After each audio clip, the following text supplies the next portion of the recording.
Olá pessoal, tudo bom com vocês? Meu nome é José Neto, eu sou consultor financeiro e nós vamos iniciar agora uma série de dicas sobre o seu planejamento financeiro, sobre a sua disciplina e organização de finanças pessoais.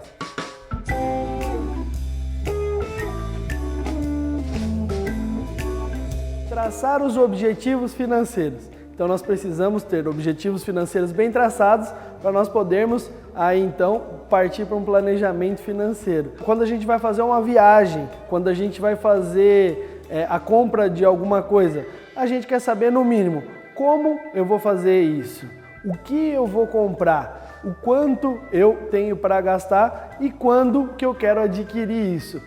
Isso também nós temos que fazer na vida financeira. Toda tomada de decisão financeira, nós temos que pensar então no como, no quanto eu preciso, em quando eu vou fazer e o como eu vou fazer isso aí, tá joia? Então, primeira dica para vocês, vamos pensar então nos objetivos quanto àquela decisão financeira, para nós tomarmos decisões financeiras assertivas, para nós tomarmos decisões financeiras que a médio e longo prazo vão fazer toda a diferença na nossa vida.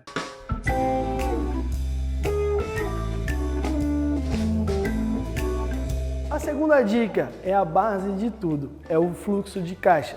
Pessoal, nós precisamos então ter um fluxo de caixa bem organizado, um fluxo de caixa bem aparente e que nos motive a tomar as decisões financeiras a partir dele. Então, um fluxo de caixa, ele não pode tomar muito o seu tempo.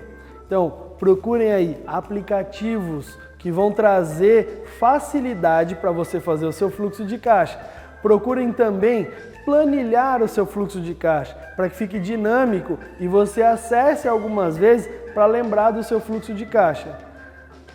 Outro aspecto muito importante, pessoal, tem uma metodologia de pessoas que têm sucesso financeiro, sucesso com o acúmulo de capital, que eles fazem o seguinte, eles têm o fluxo de caixa, uma metodologia que chama 50, 30, 20. Que são 50% de gastos fixos, 30% de gastos variáveis e 20% de acúmulo de capital, ok? Então, essa dica é muito importante para vocês.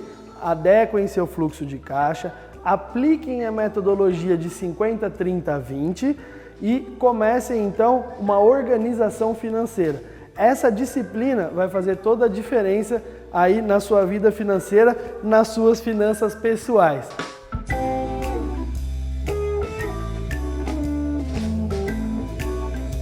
Então, nós vamos pensar agora nos cuidados que devemos ter com o nosso patrimônio. O que é? A nossa casa, o nosso carro, são coisas que a gente conseguiu adquirir ao longo do tempo e que tem um valor agregado aí grande.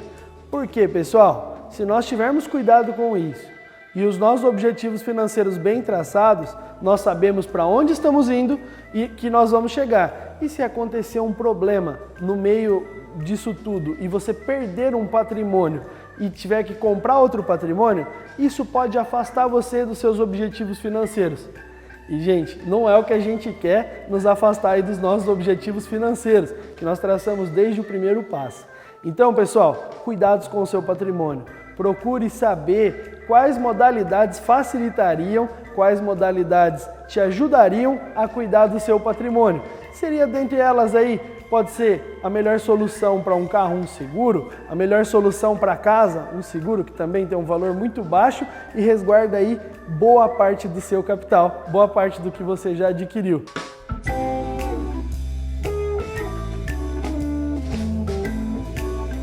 Fuja dos juros. Beleza? Então, você às vezes tem um dinheiro que você poupa, um dinheiro que você tem guardado na poupança ou em algum fundo de investimento que te traz uma rentabilidade. E ao mesmo tempo, às vezes você está no negativo do seu banco, que traz um juros altíssimo e onera muito o seu dinheiro, ele diminui muito o seu dinheiro.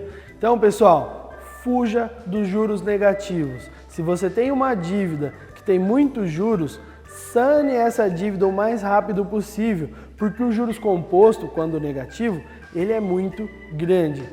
Pessoal, uma dica para vocês, nós estamos no Brasil e o Brasil tem os juros mais altos do mundo e nós não queremos que esse juros seja por negativo. Se nós pudermos, então, sanar as nossas dívidas o quanto antes, seja desfazendo de um patrimônio, seja pegando com juros menor um dinheiro para sanar uma dívida que está com juros maior, juros de cheque especial, juros de crédito rotativo são os maiores do mundo aqui no Brasil e nós precisamos fugir desses juros.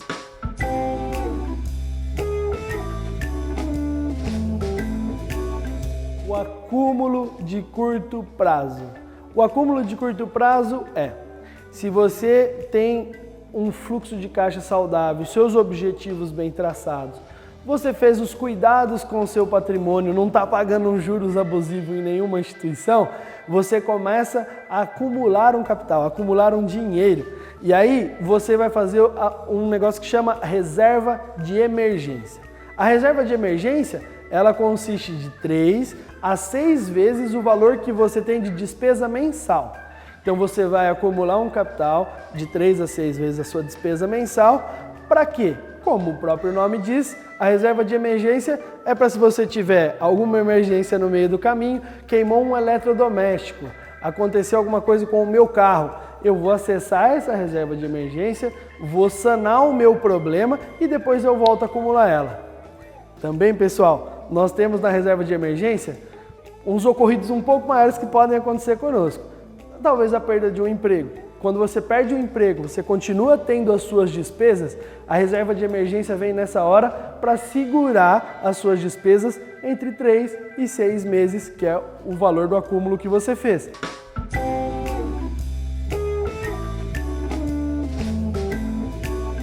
Acúmulo de médio prazo. Então nós traçamos objetivos, nós cuidamos do nosso patrimônio, nós temos um fluxo de caixa muito organizado e aí nós chegamos a começar a fugir dos juros dos bancos, acumulamos curto prazo, que é a nossa reserva de emergência, e agora o acúmulo de médio prazo. O acúmulo de médio prazo, pessoal, são para projetos como a aquisição de um carro, ou mesmo um estudo, uma pós-graduação, uma viagem, um intercâmbio que você vai fazer, você precisa acumular esse dinheiro a médio prazo. Eu vou dar uma dica ainda mais legal para vocês. Esse dinheiro, se você quiser investir e chegar nesse dinheiro de médio prazo, você pode investir em lugares que o seu dinheiro fique até 180 dias parado lá.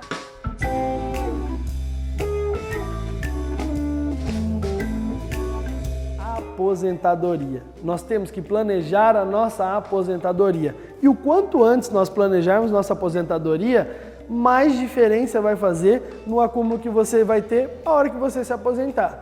Então, trace uma meta de aposentadoria, de quantos anos você vai levar para se aposentar. O que é aposentar? Parar a sua força de trabalho e continuar tendo aí uma rentabilidade para o seu sustento.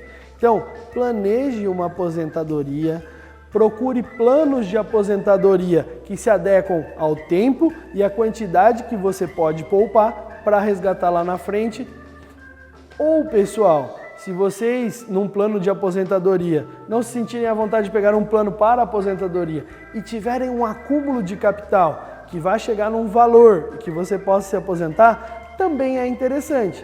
Então, o plano de aposentadoria nada mais é que você destinar uma parte do seu capital baseado no seu objetivo de renda depois que parar a sua força de trabalho, para lá na frente você colher os frutos disso e poder se aposentar e ter uma vida tranquila e segura.